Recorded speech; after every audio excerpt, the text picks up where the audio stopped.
Removable storage. Minus flash drives. Minus memory cards. Think of removable storage, like flash drives and memory cards, as the digital pockets of the IT world. In your cybersecurity home lab and your classes at BCC, these devices are indispensable for moving small amounts of data, creating live boot Linux environments, or quickly grabbing logs from a machine that isn't connected to the network.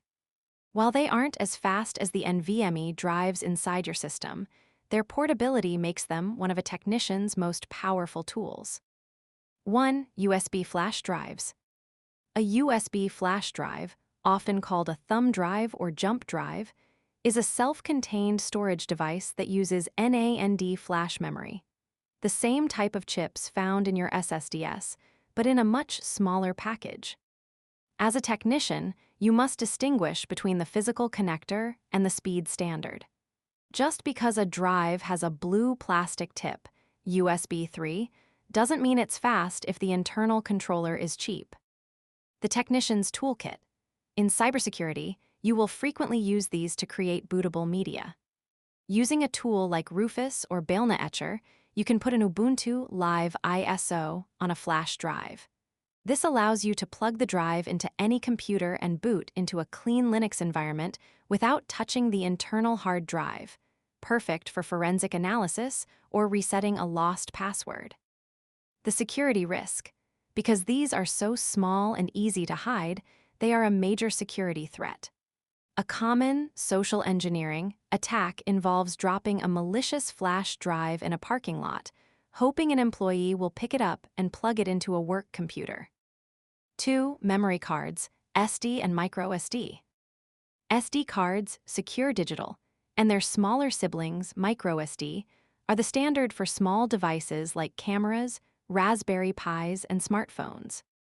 For the CompTIA A+ exam, you must memorize the 3 capacity standards. SD standard up to 2 GB, mostly legacy hardware now. SDHC high capacity, from 4 GB up to 32 GB. SDXC extended capacity, from 64 GB up to 2 TB. The technician's tip: when you're setting up your Raspberry Pi projects in NYC, you'll be using microSD cards as the hard drive for the Pi. Always pay attention to the speed class, usually a number inside a circle or U-shape. A Class 10 or U3 card is mandatory if you want your Pi to feel snappy rather than sluggish. 3. The Write Protect switch. Many full-sized SD cards feature a tiny physical sliding switch on the side. When this is engaged, the card becomes read-only. As a cybersecurity professional, this is a fantastic feature. If you have a collection of clean tools or antivirus scanners on an SD card, you can lock the switch before plugging it into an infected computer. This prevents the virus from jumping onto your card and corrupting your toolkit. Note that most microSD cards are too small for this switch, so you have to plug them into a full-sized SD adapter to use this physical lock. Summary for the A+ exam. Removable storage uses NAND flash memory, non-volatile. SDXC is the current standard for high-capacity cards, up to 2 TB. Flash drives are primarily used for file transfer and bootable media. Always safely eject or unmount these drives in Ubuntu or Windows before pulling them out. If you pull them while the computer is still writing data, you can cause data corruption, making the drive unreadable.